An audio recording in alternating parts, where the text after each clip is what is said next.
मुंशी प्रेमचंद जी और तुलसीदास जी की 31 जुलाई को पुण्यतिथि है। यह मुंशी प्रेमचंद जी की मानसरोवर 8वां भाग है। मुंशी प्रेमचंद जी की कहानियाँ, मुंशी प्रेमचंद जी कहानी सम्राट हैं।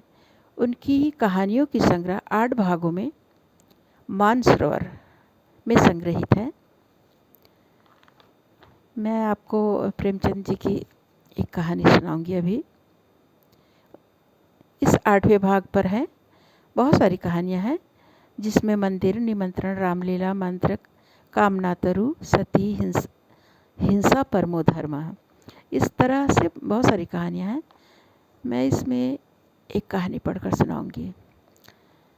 इतनी मोटी पुस्तक जब मेरे पढ़ने के समय मेरे पिताजी लाइब्रेरी से लेकर आते थे और मैं झट से बस 2 दिन में पढ़ जाती थी। मुझे बहुत पसंद है प्रेमचंद जी को पढ़ना, अभी भी पढ़ती हूँ। एक कहानी है कप्तान साहब। जगत सिंह को स्कूल जाना कुनीन खाने और मछली का तेल पीने से कम अप्रिय न था। वह सैलानी, आवारा, घुमक्कड़ युवक था। कभी अमरूद के बागों की ओर निकल जाता और अमरूदों के साथ माली की गालियाँ बड़े शौक से खाता।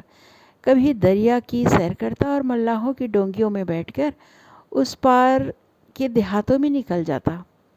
गालियाँ खाने में उसे मज़ा आता था। गालियाँ खाने का कोई अवसर वह हाथ से न जाने देता।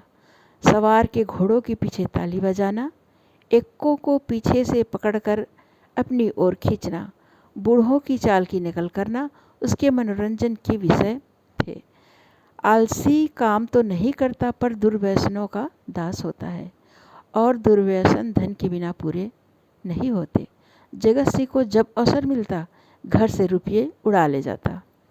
नगद ना मिले तो बर्तन और कपड़े उठा ले जाने में भी संकोच न होता था। घर में शीशियों और बोतलें थी, वह सब उसने एक एक करके गुदड़ी बाजार पहुंचा दी। पुराने दिनों की कितनी चीज़ें घर में पड़ी थी, उसके मारे एक भी न बची। इस कला में वो ऐसा दक्ष था और निपुण था कि उसकी चतुराई और पटुता पर आश्चर्य होता था। एक बार बाहर ही बाहर केवल कार्निशों के सहारे अपनी 2 मंजिला मकान की छत पर चढ़ गया और ऊपर ही से पीतल की एक बड़ी थाली लेकर उतर आया। घर वालों को आहट तक न मिली। इस तरह मैं इस कहानी को पूरी सुनाऊंगी।